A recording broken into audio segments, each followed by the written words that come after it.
हर winter में आपका बच्चा बीमार पड़ता है, कोल्ड, कफ, फीवर ये बहुत ही जल्दी बच्चे को हो जाता है। आप सोचते हैं बच्चे की इम्यूनिटी कैसे स्ट्रांग हो ताकि बच्चा बार-बार बीमार ना पड़े? तो आज मैं आपको 3 ऐसे हैबिट्स बताऊँगी जिनके साथ आप बच्चे की इम्यूनिटी को नेचुरली बूस्ट कर सकते हैं। तो इस वीडियो को पूरा ज़रूर देखें। सो हेलो एंड वेलकम, मैं हूँ डॉक्टर नन्ना। मैं यहाँ पर नेचुरल होम रेमेडी शेयर करती हूँ ताकि मैं आप लोगों की मदद कर सकूँ नेचुरली बच्चों को ठीक करने में। मैं भी एक मॉम हूँ एंड आई कैन अंडरस्टैंड कि हमारे लिए बार-बार इन चीज़ों को फेस करना कितना टफ होता है। सबसे पहले ये जानना ज़रूरी होता है कि बच्चों की इम्यूनिटी वीक नहीं होती है, वो डेवलप हो रही होती है। 0 से 2 साल के उम्र के बच्चे का जो इम्यून सिस्टम है वो बहुत ही रैपिडली डेवलप हो रहा होता है।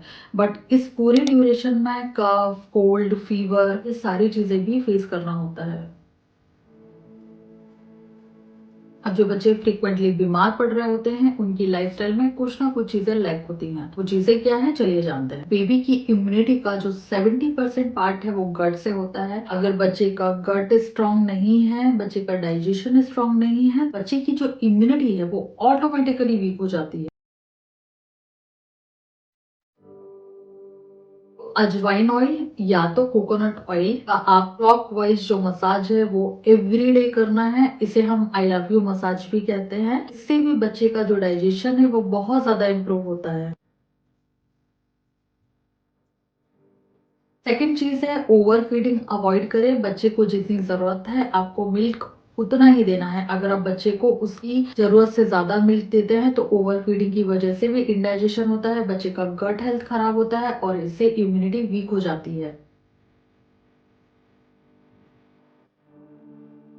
बच्चा 1 ईयर प्लस है तो आपको कुछ ऐसे फूड देना चाहिए जिससे बच्चे का गट हेल्थ इंप्रूव हो। उनमें से आता है curd, buttermilk and rice kanji. इससे भी बच्चे का गट हेल्थ इंप्रूव होता है, डाइजेशन इंप्रूव होता है और इससे इम्यूनिटी बूस्ट होती है। नेक्स्ट है बाहर का जो फूड है उसको अवॉइड करें। जंक फूड जो है उसको अवॉइड करें। बच्चे को हमेशा जितना पॉसिबल हो सके बच्चे को घर का फूड ही खिलाएं। मेरा बच्चा अभी 2.5 साल प्लस हो गया है, स्टिल वो घर का खाना ही खाता है। इवन मैं उसे कहीं लेकर भी जा रही होती हूँ तो भी मैं उसके लिए कुक करके लेके जाती हूँ। मुझे लंबा ट्रैवल करना है या मैं कहीं भी जाती हूँ, इवन स्टे करने के लिए जाती हूँ, तब भी मैं ट्राई करती हूँ कि बच्चे को जितना पॉसिबल हो सके मैं घर का खाना खिलाऊं। घर के खाने से बच्चे का जो गट हेल्थ है वो बहुत अच्छा रहता है, बच्चे को डाइजेशन का प्रॉब्लम नहीं होता है। पॉसिबल हो सके बच्चे को घर का खाना ही खिलाएं और बाहर की चीजें अवॉइड करें। यहाँ पर मैं आपको डेली रूटीन बता रही हूँ जिसको फॉलो करने से बच्चे का जो गट हेल्थ है वो नेचुरली इंप्रूव होगा और इम्यूनिटी नेचुरली बूस्ट होगी। अब बच्चे को एवरीडे 10 से 15 मिनट सनलाइट में जरूर रखें क्योंकि इससे बच्चे को विटामिन डी मिलता है और विटामिन डी इम्यूनिटी का पावर हाउस माना जाता है। Next one is night sleep routine.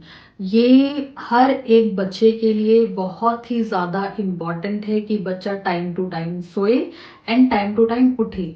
बच्चा जितना ज्यादा सोता है उसकी बॉडी उतनी ज्यादा एनर्जेटिक होती है, उतनी ज्यादा रिपेयर हो रही होती है। अगर बच्चा लेट सोता है या बार बार उठता है तो बच्चे की सारी एनर्जी ड्रेन हो जाती है और इससे इम्यूनिटी डिप हो जाती है। इसलिए एक सही नाइट रूटीन का होना भी बहुत ज्यादा इंपॉर्टेंट है। बच्चे को सही टाइम पे सुलाना और सही टाइम पे उठाना जरूरी है। नेक्स्ट है gentle oil massage. One of the most important चीज है जो बच्चे की लाइफ में इंक्लूड होना ही चाहिए। आप बच्चे को सोने से पहले ऑयल मसाज जरूर दें। इससे बच्चे को बहुत अच्छी स्लीप आती है और बच्चे की बॉडी का ब्लड सर्कुलेशन भी इंक्रीज होता है।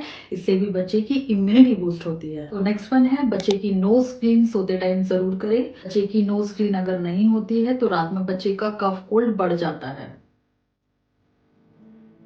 वो कौन सी चीजें हैं जिससे बच्चे की इम्यूनिटी में सबसे ज्यादा नेगेटिव इम्पैक्ट आता है और बच्चे की इम्यूनिटी रिड्यूस हो जाती है?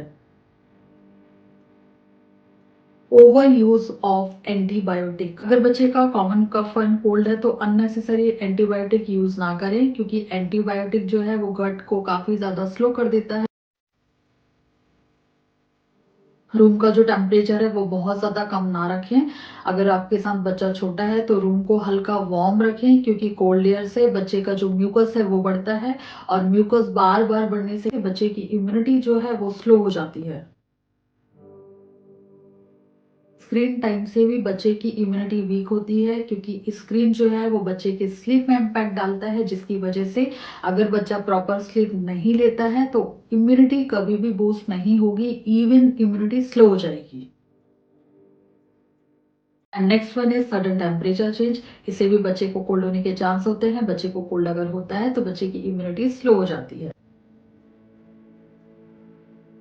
स्ट्रॉन्ग केमिकल्स रूम क्लीनिंग वाले हो या तो डीओ हो, अगर वो सारी चीजें भी आप बच्चे के आसपास यूज करते हैं, इसकी वजह से भी बच्चे का जो नोज है वो इरिटेट होता है और इससे भी बच्चे को कोल्ड हो सकता है। मॉमीज, आप चाहें तो आपके बच्चे की इम्यूनिटी बहुत ज्यादा स्ट्रांग हो सकती है अगर आप इन तीनों चीजों को प्रॉपरली फॉलो करते हैं। सबसे पहली चीज है अच्छा गट हेल्थ, सेकेंड चीज है डेली रूटीन एंड थर्ड चीज है इम्यूनिटी किलर्स को अवॉइड करना। और अगर आप ये सारी चीजों को स्टेप बाय स्टेप फॉलो करते हैं तो कुछ ही वीक्स में आप देखेंगे कि बच्चे की इम्यूनिटी काफी ज्यादा स्ट्रांग हो गई है। अगर ये वीडियो आपके लिए हेल्पफुल रहा हो तो please like share subscribe my channel and इस वीडियो को न्यू मॉमी से शेयर जरूर करें।